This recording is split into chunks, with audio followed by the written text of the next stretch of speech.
बिस्मिल्लाहिर्रहमानिर्रहीम। अस्सलामुअलैकुम वरहमतुल्लाहि वबरकातुहू।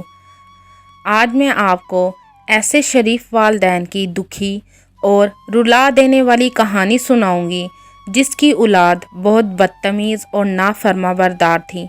तो कहानी शुरू करने से पहले आपसे गुजारिश है कि आप मेरे चैनल हमना वॉइस को ज़रूर सब्सक्राइब करें और साथ दिए गए बेल आइकॉन को भी लाजमी क्लिक करें ताकि फ्यूचर में आने वाली मज़ीद वीडियोस की अपडेट्स आपको मिलती रहे। एक आदमी जिसका नाम महबूब था। महबूब अपनी बीवी कलसूम और अपने बच्चों के साथ रहता था। महबूब एक अमीर आदमी था। उसने खूब मेहनत की थी। महबूब के 3 बच्चे थे, 2 बेटे और 1 बेटी। बड़े बेटे का नाम कामरान था और छोटे बेटे का नाम एहसान था और बेटी का नाम मरियम था। महबूब ने सबसे पहले अपनी बेटी का फ़र्ज़ अदा किया था और उसे नेक दुआओं के साथ घर से रुखसत कर दिया था। फिर 1 साल बाद उसने अपने बड़े बेटे कामरान की शादी कर दी थी। कामरान की बीवी जिसका नाम इकरा था बहुत खूबसूरत थी। इकरा एक चालाक लड़की थी। 2 साल वो अपने ससुराल में रही और फिर कामरान के कान भरने लगी कि कामरान मुझे अलग घर में रहना है। तो कामरान पहल तो इकरा को मना करता रहा, फिर बोला अच्छा मैं कुछ करता हूँ। एक दिन कामरान घर आया तो लॉन में उसका अब्बू बैठा किताब पढ़ रहा था। महबूब अपने बेटे कामरान को बोला, कामरान बेटा तुम्हारी शादी को 2 साल हो गए हैं, अब तो अपनी बीवी को कुछ समझाओ कि वो नीचे आकर बैठे और तुम्हारी अम्मी का किचन में कुछ हाथ बटाए।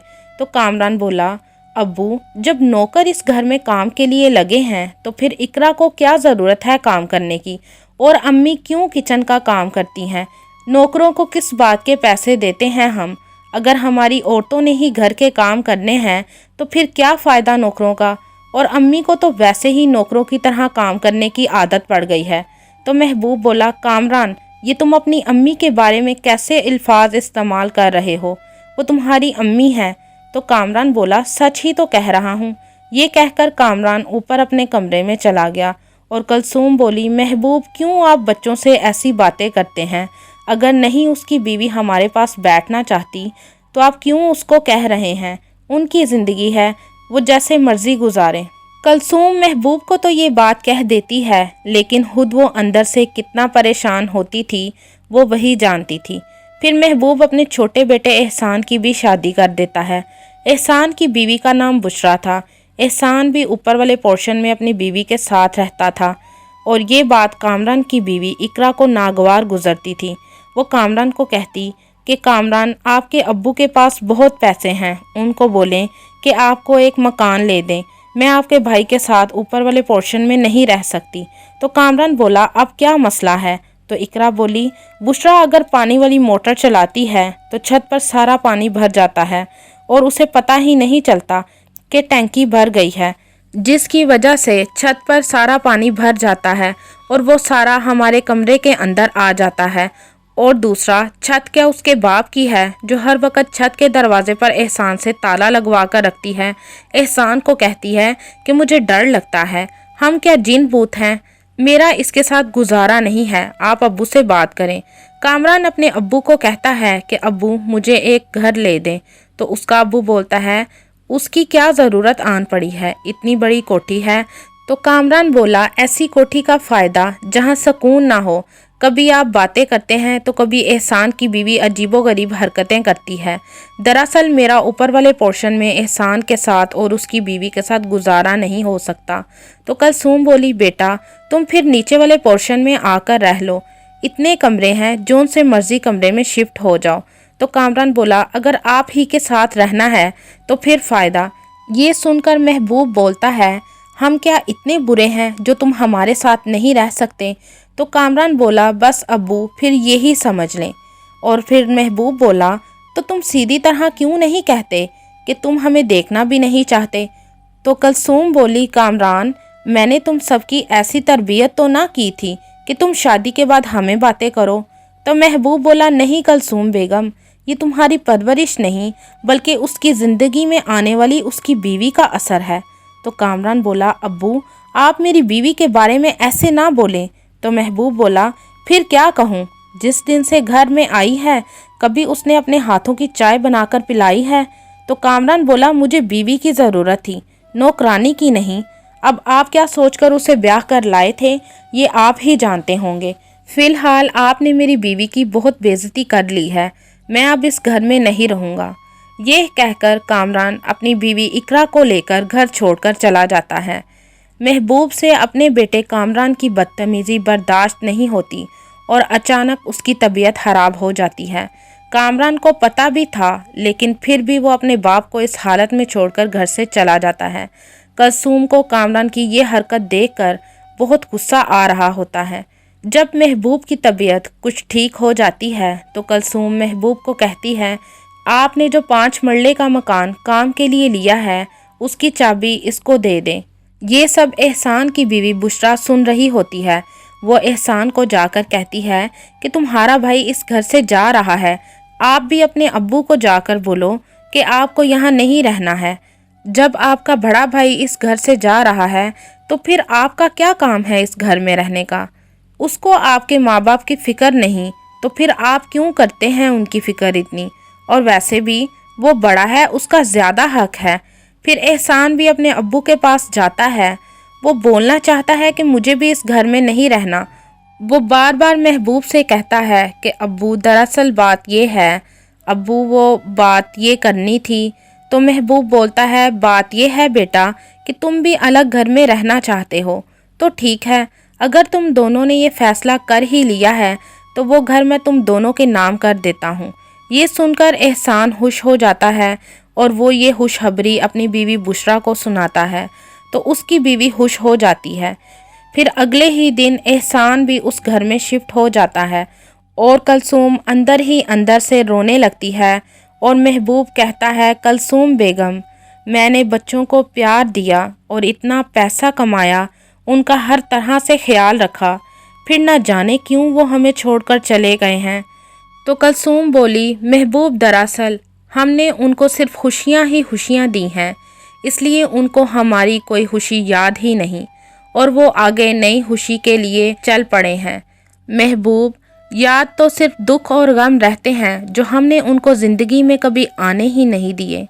4 माह गुजर जाते हैं लेकिन महबूब और कलसूम को ना तो कामरान मिलने आता है और ना ही एहसान।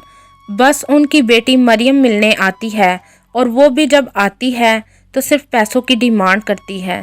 एक दिन मरियम जब अपने वालिदैन को मिलने आई और 3 घंटे बाद जब वो वापस अपने घर चली गई तो महबूब कलसूम को बोला, चली गई मरियम? तो कलसूम बोली, जी। तो महबूब बोला, अब की दफ़ा कितने पैसे दिए हैं? तो कलसूम महबूब का मुंह देखने लगी। तो महबूब बोला, बेटे तो हैं ही ऐसे, लेकिन बेटी भी कोई कम नहीं है। हर एक को अपनी पड़ी है, हमारा किसी को भी ख्याल नहीं है कि हम अपने वालिदैन को फ़ोन करके उनका हाल ही पूछ लें।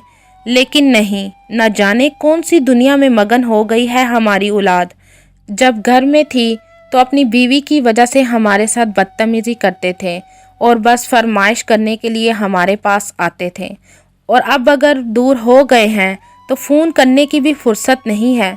दूसरी तरफ एहसान और कामरान की अब भी नहीं बन रही थी। दोनों की बीवियों का तकरीबन रोज़ झगड़ा होता था। तो कामरान की बीवी कहने लगी, मुझे यहाँ नहीं रहना, मुझे अलग घर चाहिए। तो कामरान बोला, मैं अब कुछ नहीं कर सकता हूँ। तो कामरान की बीवी इकरा बोली, तुम्हारे वालिदैन इतने बड़े घर में अकेले रहते हैं, उनको बोलो वो कोठी बेच दें, आखिर उस कोठी में भी तो आपका हिस्सा है।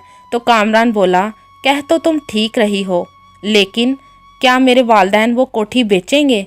तो इकरा बोली, क्यों नहीं बेचेंगे, आखिर आप उनकी औलाद हो। फिर कामरान ने यही बात एहसान से की। तो एहसान बोला, कामरान फिर अम्मी अब्बू कहाँ रहेंगे? तो कामरान बोला, 6 माह तुम उनको रख लेना तो 6 माह मैं उनको रख लूँगा, इस तरह उनका गुजारा भी अच्छा हो जाएगा। एहसान की बीवी कमरे में जाकर एहसान को कहने लगी, अम्मी अब्बू को आप 6 माह रखने के लिए मान तो गए हैं, लेकिन क्या आप रख पाएंगे? क्योंकि हमारा गुजारा आपकी सैलरी में बहुत मुश्किल से होता है, तो हम अम्मी अब्बू को कैसे रखेंगे? ये जिम्मेदारी आप कामरान भाई पर डाल दें, वो अच्छा कमाते हैं। तो एहसान बोला, अगर कामरान ना माना तो, और वैसे भी पहले घर का मसला हल हो जाए, پھر دیکھیں گے۔ پھر اگلے دن احسان اور کامران نے اپنے والدین کو فون کیا اور کہا امی ہم اس چھوٹے سے گھر میں بہت مشکل سے رہ رہے ہیں اور ہم آپ سے مل بھی نہیں پاتے۔ ہم چاہتے ہیں کہ آپ ہمارے پاس رہیں، ہم سب مل کر رہیں۔ تو ہم کہہ رہے تھے اگر آپ یہ کوٹھی بیچ دیں تو ہم اپنا اپنا بڑا گھر لے لیں گے اور پھر ہم سب مل کر رہیں گے۔ کلثوم اور محبوب دونوں بہت خوش تھے کہ ان کے بچوں نے ان کو فون کیا ہے، لیکن جب انہوں نے اپنے بچوں کی بات سنی تو ان کو بہت دکھ ہوا اور وہ سمجھ گئے تھے کہ بچوں نے ہمارے لیے نہیں بلکہ کوٹھی کو بیچنے کے لیے فون کیا ہے۔ تو محبوب نے اپنے بچوں کو جواب دیا، بیٹا تم لوگ جانتے ہو کہ اس گھر میں تمہاری نانی اور دادی کی یادیں ہیں اور اس گھر کو خود تمہاری امی نے اپنے ہاتھوں سے سجایا ہے اور یہ گھر میں آپ کی امی کے نام کر چکا ہوں۔ اب آپ کی امی کی مرضی، وہ جو بھی فیصلہ کرے گی مجھے منظور ہوگا۔ یہ کہہ کر محبوب نے فون بند کر دیا۔ کلثوم کی آنکھوں میں آنسو آ گئے تھے۔ تھوڑی دیر بعد کلثوم کی بیٹی مریم آ گئی اور بولی، امی ابو میں نے سنا ہے کہ آپ یہ کوٹھی بیچ رہے ہیں۔ تو کلثوم بولی، ابھی بیچی تو نہیں اور نہ ہی میں بیچوں گی۔ تو مریم بولی، میں تو اس لیے آئی تھی کہ آپ کو یاد کروا دوں کہ اس میں میرا بھی حصہ ہے۔ تو کلثوم بولی، ہمیں سب یاد ہے، یاد کروانے کی ضرورت نہیں، اور بس تم یہی کہنے آئی تھی نا، حصے کا پتہ کرنے آئی تھی، تو تمہیں حصہ مل جائے گا۔ یہ سن کر مریم کا منہ بن گیا اور وہ اٹھ کر چلی گئی اور کلثوم کہنے لگی، محبوب یہ گھر میں نہیں بیچنا چاہتی۔ محبوب مجھے اپنے بیٹوں کے گھر میں نہیں بلکہ اس گھر میں رہنا ہے۔ محبوب میں گناہ گار ہوں آپ کی کہ میں اپنے بچوں کی پرورش اچھی نہیں کر سکی۔ میں نے ان کو صرف پیار دیا کیونکہ میں گھر میں صرف خوشحالی دیکھنا چاہتی تھی، لیکن میرے لاڈ پیار نے ان کو اتنا بگاڑ دیا کہ وہ آج ہمیں اس گھر کو بیچنے کو کہہ رہے ہیں۔ محبوب میں غلط تھی، میں ان کی ہر غلطی کو چھپاتی رہی، حالانکہ آپ مجھے روکتے تھے کہ ایسا نہ کرو، لیکن آپ کو ٹوک دیتی تھی۔ محبوب مجھے معاف کر دینا، میری وجہ سے بچے آپ سے بدتمیزی کرتے رہے اور میں آپ کو نظر انداز کرنے کو کہتی رہی۔ کلثوم اپنے آگے کوٹھی کے پیپرز رکھ کر رو رہی تھی کہ اچانک اسے کھانسی لگ گئی۔ محبوب اس کے لیے پانی لینے گیا۔ جب وہ واپس آیا تو اس نے دیکھا کہ کلثوم پیپرز کے اوپر جھکی ہوئی ہے۔ محبوب نے اسے ہلایا تو کلثوم ایک طرف گر گئی۔ کلثوم اس دنیا سے جا چکی تھی اور یہ کوٹھی اپنے بچوں کے نام پر کر گئی تھی۔ اگلے دن جب اس کے بیٹے احسان اور کامران اپنی بیویوں کو ساتھ لے کر گھر آئے، وہ اپنی ماں کے لیے گفٹ لے کر آئے تھے کہ ان کو دے کر ان کی ماں خوش ہو جائے گی اور کوٹھی کے پیپرز پر سائن کر دے گی۔ پر جب وہ گھر آئے تو آگے ماتم چھایا ہوا تھا۔ کامران اور احسان بولے، ابو آج مدر ڈے ہے، ہم امی کے لیے گفٹ لائے ہیں۔ تو محبوب بولا، واہ بیٹا، سال میں صرف ایک دن مدر ڈے اور باقی سب دن کیا ادر ڈے ہوتا ہے؟ تو احسان اور کامران بولے، ابو امی کدھر ہیں؟ تو محبوب سب کو ایک کمرے میں لے گیا جہاں ایک قبر بنی تھی۔ تو کامران اور احسان یہ دیکھ کر ڈر گئے کہ یہ کیا ہے؟ تو محبوب بولا، یہ آپ کی امی ہے۔ تو بچے ایک دم سے کھلی آنکھوں سے کلثوم کی قبر کی طرف دیکھنے لگے تھے اور ساتھ ہی محبوب نے ان کے ہاتھوں میں کوٹھی کے کاغذات دیے اور بولا، یہ کوٹھی آپ سب کے نام پر ہے۔ بچے یہ بات سن کر رونے لگے۔ پھر ایک سال بعد محبوب بھی اس دنیا سے چل بسا تھا۔ کامران اور احسان نے وہ کوٹھی بیچنے کی بہت کوشش کی تھی، پر وہ کوٹھی خریدنے کے لیے کوئی تیار نہ تھا۔ اب وہاں قبرستان بن گیا ہے۔ محبوب نے جب کلثوم کی لاش کو دیکھا تھا تو اسے بہت دکھ ہوا تھا اور اس نے اسی وقت سوچ لیا تھا کہ کلثوم کے مرنے کی وجہ میرے بچے ہیں، جنہوں نے ساری زندگی ذلت کے سوا ہمیں کچھ نہیں دیا، لیکن پھر بھی کلثوم جاتے ہوئے یہ کوٹھی بچوں کے نام کر گئی تھی۔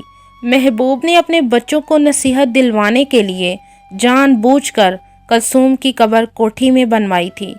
آج بھی احسان اور کامران اسی 5 مرلے کے گھر میں رہ رہے ہیں، اور آج ان کی اولادیں جب ان کے ساتھ بدتمیزی کرتی ہیں تو وہ پچھتاتے ہیں کہ ہم نے جو بویا ہے وہی کاٹ رہے ہیں۔ احسان کامران اور اس کی بہن مریم کے ساتھ جو ان کے والد نے کیا، کیا وہ ٹھیک تھا؟ آپ بھی اپنی رائے اس کہانی کے بارے میں کمنٹ میں ضرور بتائیے گا۔